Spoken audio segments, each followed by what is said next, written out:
Okay, here's chapter 7. It's called A Letter to Uncle John. So we'll have to see what happens with Uncle John. As the morning bell sounded its harsh clang, clang, clang, Plum jumped out of bed and ran to the window to see what kind of a day it was. Pushing aside a branch of the maple, whose limp, shining leaves looked as if they had been cut out of green oilcloth, she saw that the valley was wrapped in a mist as thick and white as a caterpillar's cocoon, a mist that hid all of the barn but its roof, all of the orchard but a few upper branches, and made the familiar early morning sounds of chuffing mail train, mooing cows, cackling hens, peeping birds, and crowing roosters, muffled and choky, like Miss Gronk clearing her throat. Plum looked all around, breathed in deep breaths of the cool, damp air, and waited for the sun. When it came up, finally, round and orange and thinly coated with white, Plum thought it looked like a giant poached egg, but she knew it would clear the mist and make another beautiful day. She turned and called to Nancy. "Hey, Nancy, get up! The sun's up, and it's going to be a beauty day." Nancy rolled over, burrowed her head in the pillow, and said nothing. Plum said, "Oh, look! Here's our Robin to say good morning. Good morning, Robbie Robin. My, you're getting fat. Mrs. Monday's bread pudding must agree with you." Turning again toward Nancy, Plum said, "Today's the 1st of June. It's summer, and next Friday's the program and the school picnic. Come on, Nancy, get up. It's our turn to set the breakfast table, and we better be prompt or Mrs. Monday will keep us home from the picnic." Nancy said, "I don't want to get up. I never want to get up again." Plum said, "What's the matter? Are you sick?" Nancy said, "No, I'm not sick, but I hate everything." Her voice was muffled by the pillow, but she sounded as if she might be crying. Plum peered at her anxiously. "Nancy," she said, "are you sure you aren't sick?" Nancy lifted her head, and she was crying. She said, "Oh, Plum, what will I do? Miss Waverly wants me to sing a solo on the program for the last day of school, and I can't get up before the whole school in my fadey, short old school dress and my worn-out shoes. I'll look just hideous, all long, thin legs like a stork with red hair." Plum said, "Maybe you could borrow one of Eunice's dresses." Nancy said, "Her clothes are as bad as mine, and anyway, I'm taller than she is now." Plum said, "My clothes are awfully short too, and my shoes have such big holes, I'm afraid my feet will wear out. But of course I'm only going to be in that old spelling match." Nancy said, "I'll just die if I have to stand on the platform in that awful blue middy dress. It's been 2 years since I had a new school dress, and even then it wasn't new. It was a hand-me-down of Marybelle's." Plum said, "I know. I'll write to Uncle John." Nancy said, "What good will that do? He never answered any of our other letters." Plum said, "Maybe he never got 'em. Maybe Mrs. Monday never mailed them." Nancy said, "Well, how can you be sure he'll get this one?" Plum said, "You write the letter, tell Uncle John about school and how you have to have a new dress, and right after breakfast, I'll sneak out and mail it." Nancy said, "How will you get out? It's Saturday, and you know Mrs. Monday keeps all the gates locked, and you can't climb over that spiked fence. I wish it was library day." Plum said, "I'll go under the fence." Nancy said, "Jimmy tried to dig a hole under the fence, and he said it is all cement." Plum said, "I wish I had some firecrackers. I'd take out all the powder and blast my way out."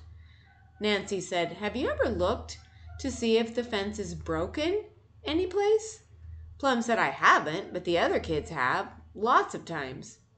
Nancy said, "Uncle John must be paying for us, or Mrs. Monday wouldn't keep us here. Maybe Uncle does send us clothes, and Mrs. Monday never gives them to us." Plum said, "You'd better get up, or we'll be late setting the table, and you know how anxious Mrs. Monday is to find an excuse to keep us home from the picnic." Nancy said, "If you'll set my share of the table, I'll stay up here and write the letter." Plum said, "All right, but you better hurry. We have to braid our hair, remember." Nancy ran into the bathroom and splashed cold water on her face and jerked on her play clothes.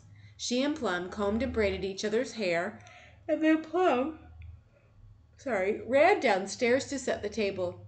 Nancy sat down at their study table, got out her school tablet, found a clean page, wet her pencil with her tongue so that the writing would be nice and black like ink, and began. Dear Uncle John, Plum and I are very well, and we hope you are too. We don't like to bother you, but we are going to be in a program at school. I'm going to sing a solo, and Plum is going to be in a spelling match.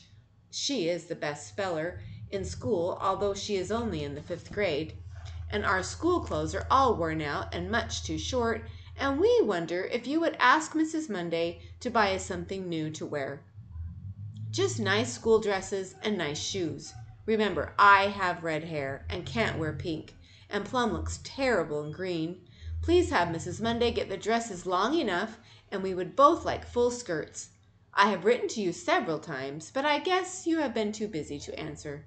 Your loving niece, Nancy Remsen. Nancy addressed the letter to Mr. John Remsen, Croquet Club, Central City, and put it down inside her blouse. She was in her place at the dining room table before Mrs. Monday and Mary Bell emerged from their suite. As they bowed their heads for grace, Nancy showed Plum a corner of the letter. While they were eating their oatmeal, she asked, "Do you have any good ideas?" Plum said, "Yes, I'm going to tie the letter around a big rock, and I'm going to stand by the gate and throw it into a car that is driving past." Nancy said, "Oh, that's a wonderful idea. The rock will break the windshield and hit the driver in the head, and he'll run off the road and bang into the fence, and we'll escape through the hole in the fence." Seems a little dramatic. They both laughed, and Plum was glad because she knew then that Nancy felt better. Nancy said, "You could give the letter to old Tom to mail." Plum said, "I wouldn't dare. He's our friend, and he is nice to us, but he's afraid of Mrs. Monday, and he does just what she tells him to. I wish we had a pigeon." "What for?" Nancy asked. "To be a carrier pigeon," Plum said. "You know how they send messages tied to pigeons' legs." "Well, we don't have a pigeon," Nancy said, "so we'll have to think of some other plan. Oh, we just have to mail that letter, Plum. We can't go to the school program looking like scarecrows." Plum said, "I have to help Tom clean out the chicken house this morning, but you give me the letter, and maybe I'll think of something." After breakfast, Nancy was just about to hand Plum the letter when Mary Bell came sauntering up. She said, "What are you two whispering about?" Plum said, "We were talking about the program next Friday. Nancy's going to sing a solo." Mary Bell said, "I'm going to recite Hiawatha." Plum said, "What, all of it?" Nancy said, "Aren't you scared?" Mary Bell said, "Heavens, no. I've taken elocution lessons for years and years." Elocution lessons would be speech lessons. "Are you scared?" Nancy said, "Yes, I am, but I usually get over it after I start to sing." "And all the people start to laugh," Mary Bell said. Plum said, "Nobody ever laughs at Nancy. She has a beautiful voice. Miss Waverly said so." Mary Bell said, "Who said anything about her voice? I'm talking about the way she looks. Her skirts are so short she looks like she's on stilts." Plum said, "Well, it's better than looking like a dish mop and sounding like Donald Duck like you do." Nancy said, "Please, Plum, let's do our work." Mary Bell said, "Please, Plum, let's do our work. Please, Plum, let's do our work."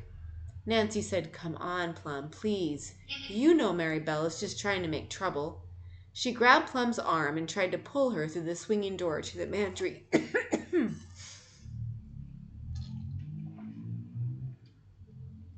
Excuse me. Plum said, "All right, but just wait till the program is over." Mary Bell stuck out her tongue, and Plum made such a terrible face at her that even Nancy shivered.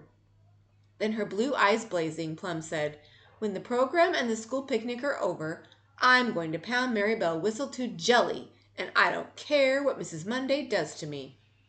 Nancy said, "And I'll help you. But now, please, go out and get to work. You know Mrs. Monday will be here in a minute." It was several hours later, while Plum was watching the chickens scratching around in their fresh straw and flying up to their clean roosts, that she had her idea. Why not a chicken for a carrier pigeon? She'd attach the letter to its wing and throw it over the fence. it might fly over to another farm, and another farmer might notice it and pick it up and might find the letter and might mail it. It was a wonderful idea, Plum thought. So while Tom was working in the barn, she sneaked up on and caught one of the fat red hens. Carefully she tied the letter to its wing, then carried it out and back by the vegetable garden and threw it over the fence. With a terrified squawk, the chicken flapped its wings and sailed to the ground. But instead of being glad of its freedom and flying away as Plum had planned, it rushed over and began running along the fence, trying to find a hole to squeeze through. Plum ran ahead of it and tried to shoo it away from the fence, but the chicken paid no attention to her. "Squawk, squawk, squawk!" she croaked, running hysterically along the fence around the garden. "Oh, you dummy!" Plum moaned. "Go that way, out toward the road." But the hen ignored her and continued to poke her head between the pickets, jerk it out, run back farther, and try again.